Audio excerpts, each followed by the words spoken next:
किसी शहर के रेलवे स्टेशन पर एक भिखारी रहता था। वो वहां आने जाने वाली रेलगाड़ियों में बैठे यात्रियों से भीख मांगकर अपना पेट भरता था। एक दिन जब वह भीख मांग रहा था तो सूट बूट पहने एक लंबा सा व्यक्ति उसे दिखा।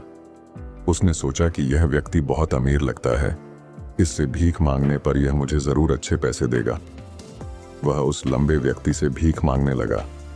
भिखारी को देखकर उस लंबे व्यक्ति ने कहा, तुम हमेशा मांगते ही रहते हो, क्या कभी किसी को कुछ देते भी हो? भिखारी बोला, साहब मैं तो भिखारी हूं, हमेशा लोगों से मांगता ही रहता हूं, मेरी इतनी औकात कहां कि किसी को कुछ दे सकूं। लंबा व्यक्ति बोला, जब किसी को कुछ दे नहीं सकते तो तुम्हें मांगने का भी कोई हक नहीं है।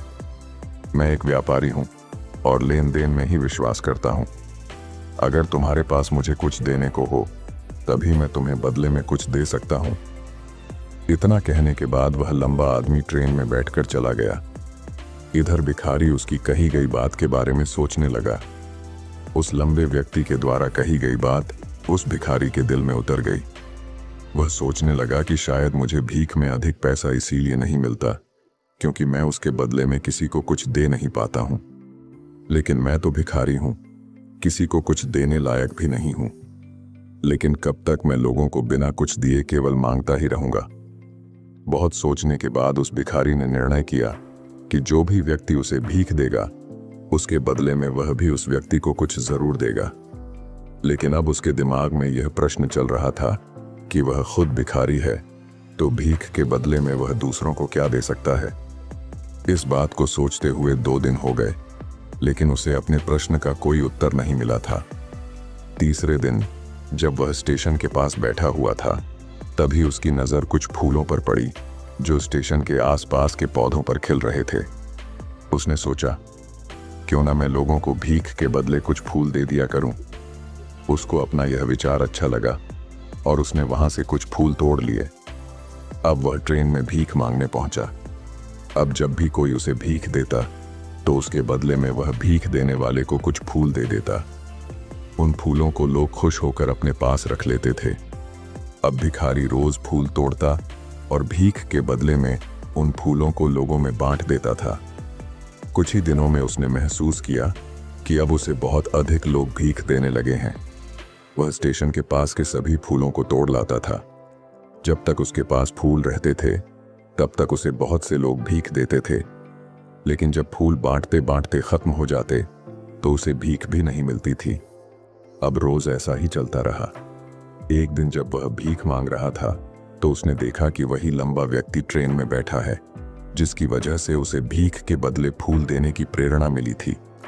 वह तुरंत उस व्यक्ति के पास पहुंच गया और भीख मांगते हुए बोला, आज मेरे पास आपको देने के लिए कुछ फूल हैं।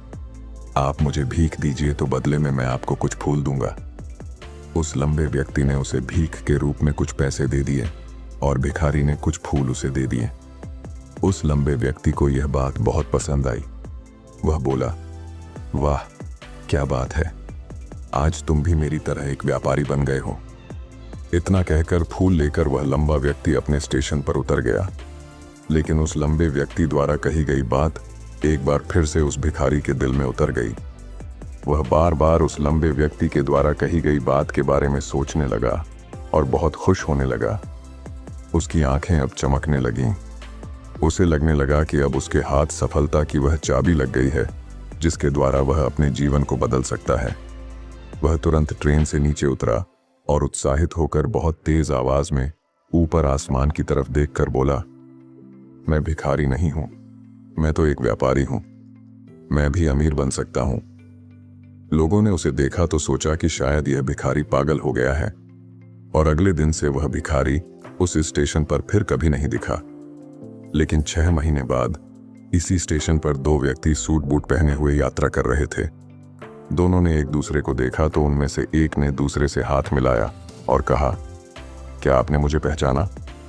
दूसरा व्यक्ति बोला, नहीं, क्योंकि मेरे हिसाब से हम लोग पहली बार मिल रहे हैं। पहला व्यक्ति बोला, नहीं, आप याद कीजिए, हम पहली बार नहीं बल्कि तीसरी बार मिल रहे हैं। दूसरा व्यक्ति बोला, मुझे याद नहीं, वैसे हम पहले 2 बार कब मिले थे? अब पहला व्यक्ति मुस्कुराया और बोला, हम पहले भी 2 बार इसी ट्रेन में मिले थे। मैं वही भिखारी हूं जिसको आपने पहली मुलाकात में बताया कि मुझे जीवन में क्या करना चाहिए, और दूसरी मुलाकात में बताया कि मैं वास्तव में कौन हूं। दूसरा व्यक्ति मुस्कुराया और अचंभित होते हुए बोला, ओह, याद आया, तुम वही भिखारी हो जिसे मैंने एक बार भीख देने से मना कर दिया था और दूसरी बार मैंने तुमसे कुछ फूल खरीदे थे। लेकिन आज तुम ये सूट बूट में कहाँ जा रहे हो और आजकल क्या कर रहे हो? तब पहला व्यक्ति बोला, हाँ, मैं वही भिखारी हूं, लेकिन आज मैं फूलों का एक बहुत बड़ा व्यापारी हूं और इसी व्यापार के काम से ही दूसरे शहर जा रहा हूं। कुछ देर रुकने के बाद वह फिर बोला, आपने मुझे पहली मुलाकात में प्रकृति का वह नियम बताया था जिसके अनुसार हमें तभी कुछ मिलता है जब हम कुछ देते हैं।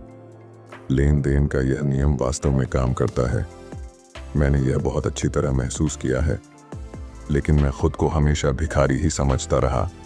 इससे ऊपर उठकर मैंने कभी सोचा ही नहीं। और जब आपसे मेरी दूसरी मुलाकात हुई तब आपने मुझे बताया कि मैं एक व्यापारी बन चुका हूं। अब मैं समझ चुका था कि मैं वास्तव में एक भिखारी नहीं बल्कि व्यापारी बन चुका हूं। मैंने समझ लिया था कि लोग मुझे इतनी भीख क्यों दे रहे हैं, क्योंकि वह मुझे भीख नहीं दे रहे थे बल्कि उन फूलों का मूल्य चुका रहे थे। सभी लोग मेरे फूल खरीद रहे थे क्योंकि इससे सस्ते फूल उन्हें कहाँ मिलते। मैं लोगों की नज़रों में एक छोटा व्यापारी था, लेकिन मैं अपनी नज़रों में एक भिखारी ही था। आपके बताने पर मुझे समझ आ गया कि मैं एक छोटा व्यापारी हूँ। मैंने ट्रेन में फूल बांटने से जो पैसे इकट्ठे किए थे उनसे बहुत से फूल खरीदे और फूलों का व्यापारी बन गया। यहाँ के लोगों को फूल बहुत पसंद है और उनकी इसी पसंद ने मुझे आज फूलों का एक बहुत बड़ा व्यापारी बना दिया। दोनों व्यापारी अब खुश थे और स्टेशन आने पर साथ उतरे और अपने अपने व्यापार की बात करते हुए आगे बढ़ गए। दोस्तों, इस कहानी से हमें बहुत कुछ सीखने को मिलता है। कहानी में लंबा व्यापारी गिव एंड टेक के नियम को बहुत अच्छी तरह जानता था। दुनिया के सभी बड़े व्यापारी इसी जीवन के नियम का उपयोग करके सफल हुए हैं। इस फॉर्मूले को उसने भिखारी को भी बताया।